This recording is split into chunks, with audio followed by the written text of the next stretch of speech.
Hi, it's Tuesday morning, it's nearly 11 o'clock, and this is going to be quite a quick voiceover because I do have to pop out and I don't want to leave it too late and I don't want to leave it too early.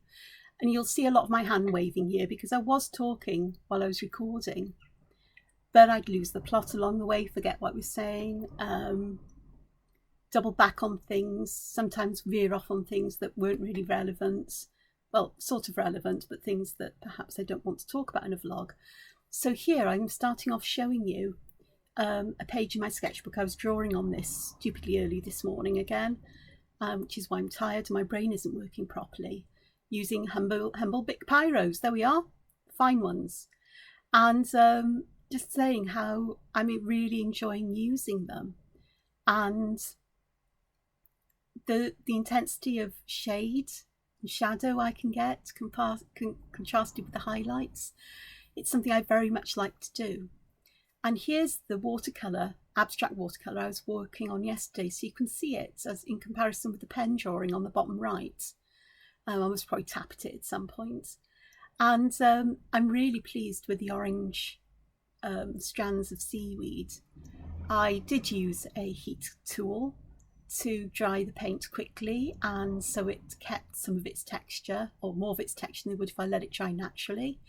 Have to be careful because the Ranger heat tool gets very hot. And here I'm showing you some of the pen that I'd used on the fronds and those places I'm pointing at, just to try and darken them. I'm not so sure about that at the moment because they're just in a couple of areas. The red works nicely, the black's a bit stark, but I can go over it with red and help it to blend in a bit better.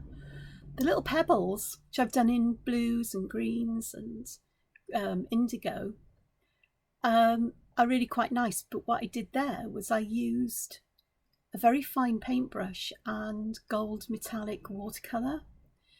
And I've added the paint in a way that picks out patterns that were created when the watercolours spread and dried. Having in mind things like sometimes you get these very fine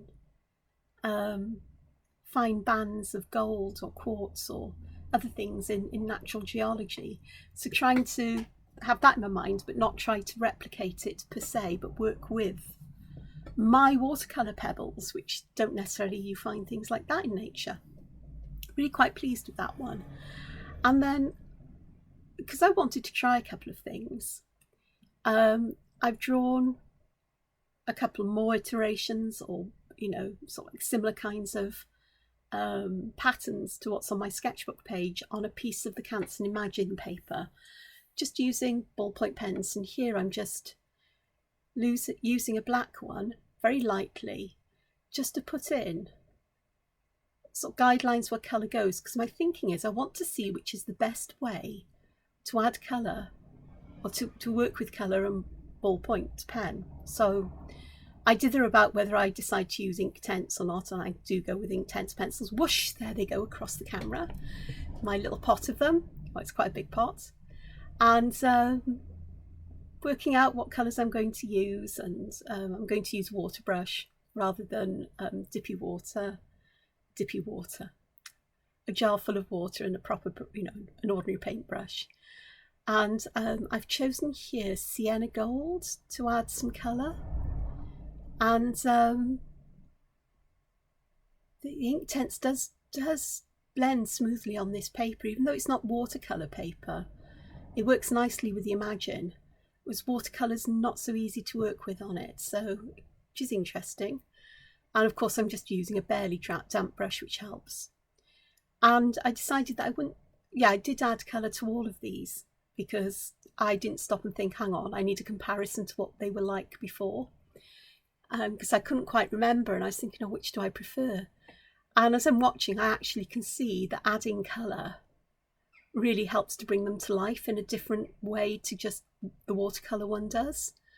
And the lines in the Biro really do give some texture to these, and some movement as well to help with the shapes and that feeling of what direction the fronds are bent in and how they're moving, which is really nice.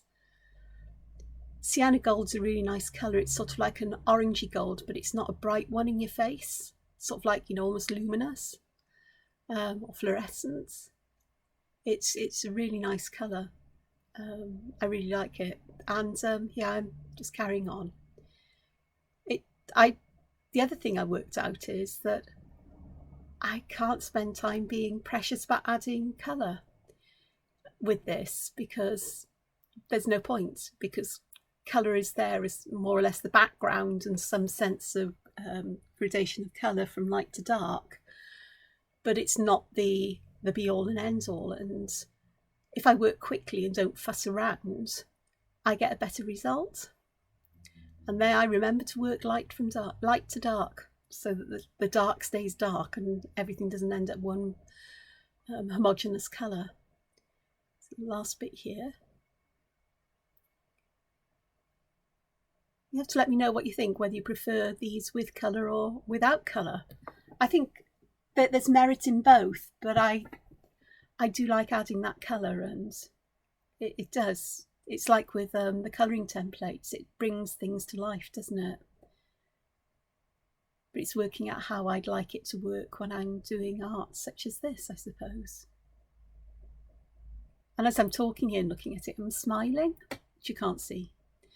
But when I smile when I'm looking at something I've been doing or something I've done, and I come back to, I think, yeah, I've done all right there. Yeah, I like what's happened. So I'm really quite chuffed with this. This one I had a different approach to, because I wanted to add the colour first, to see if working on top of colour adds a different look or feel to the outcome, or whether it's better to add colour on top. The answer is I don't know. I've done ones where I've added colour on top earlier on in my sketchbook, and here I'm adding just to one section. This is burnt orange. I thought, right, we'll add some burnt orange here and see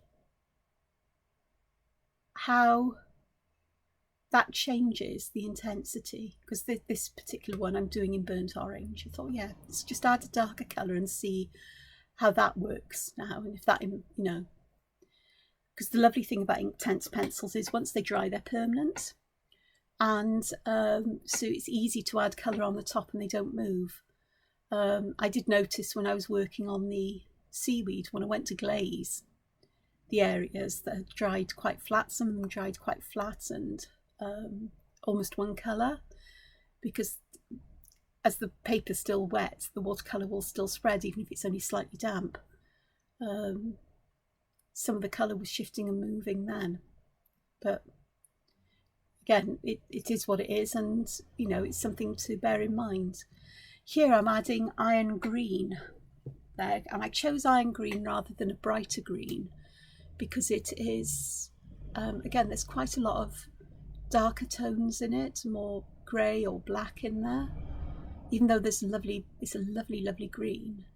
But I thought it would be a more harmonious or sympathetic colour to work with the green pens, and also to work in those shadow areas, just touching to check it's dry before I add any more. And again, just adding extra layers there. And again, I'm working quickly. I'm not fussing around with this because I'm letting the pen work do a lot of the work for me in terms of shadow and so on. Shadow and highlight. Though here I do go over the lightest bits, and I'm thinking, oh, I should have dabbed some of that Inktense off, Angela, but it's okay. If necessary, I can fix that with white gel pens. And here is a moment where I go, oh, why am I letting areas dry when all I need to do is just do them all at once? I let the whole thing dry. Let's put the pencil down, then do the water, and then let it dry.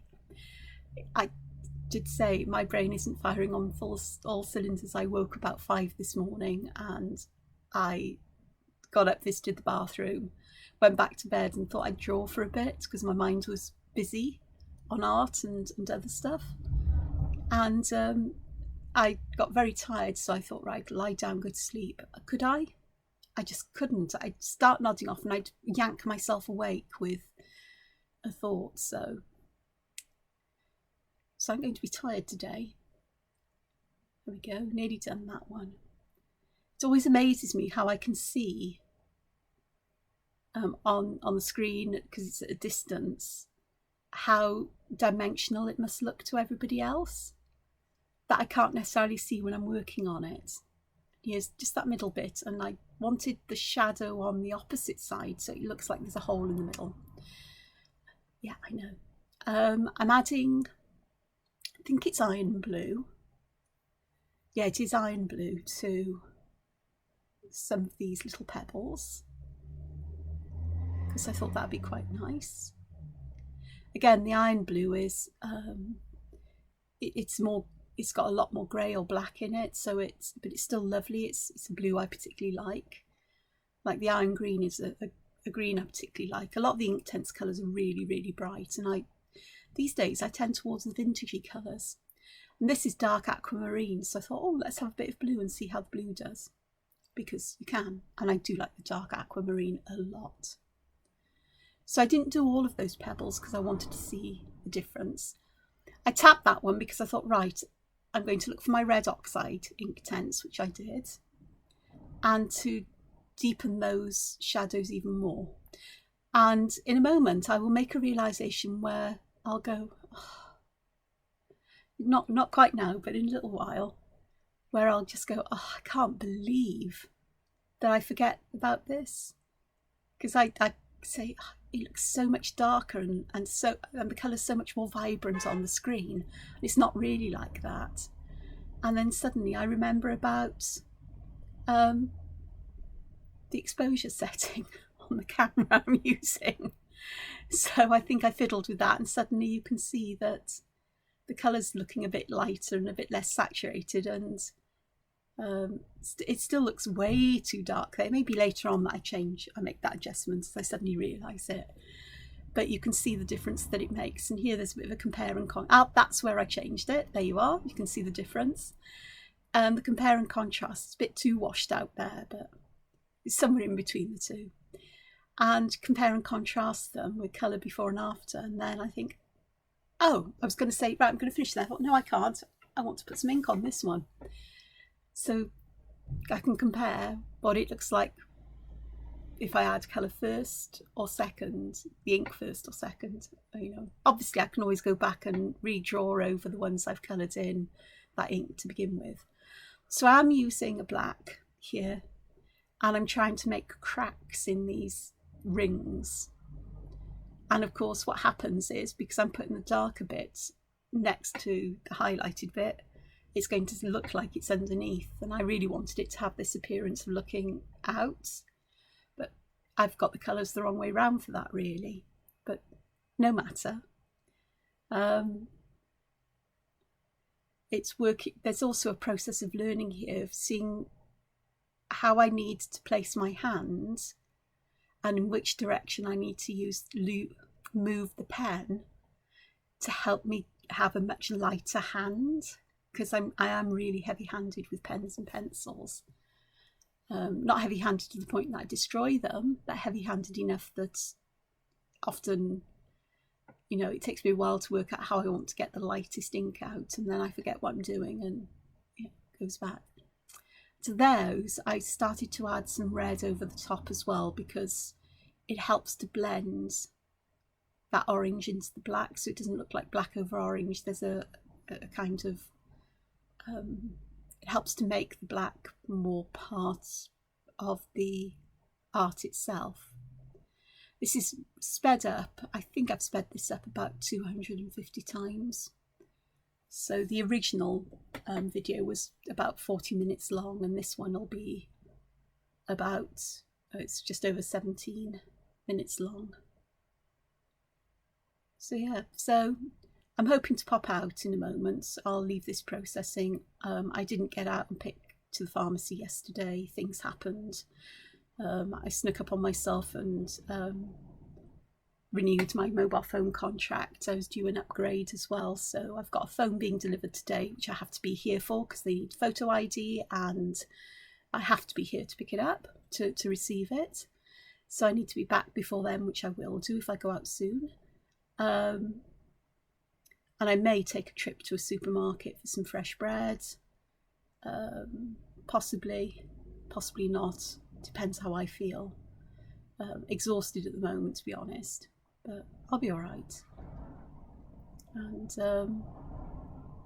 then, of course, what happened when I finished the video up, I moved my insulated mug of coffee off the windowsill next to me, so I could put the Inktense back and everything.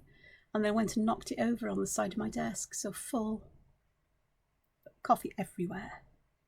Cleaned it up, it went on the floor. There's a protective mat underneath my office chair with rollers, so no harm done, but oh, for God's sakes. Yeah, I can tell I'm tired, I'm clumsy, I'm probably a bit on the hormonal side, which doesn't help, but we'll be okay. It'll be fine. So just finishing this up, and I think I get to the point soon where I just decide that, right, there we are. That's enough for now. Gives me an idea, what I'm doing, where I'm going, and I can compare and contrast. And with the other rings, I may try just red and see how that works with just that hint of black. But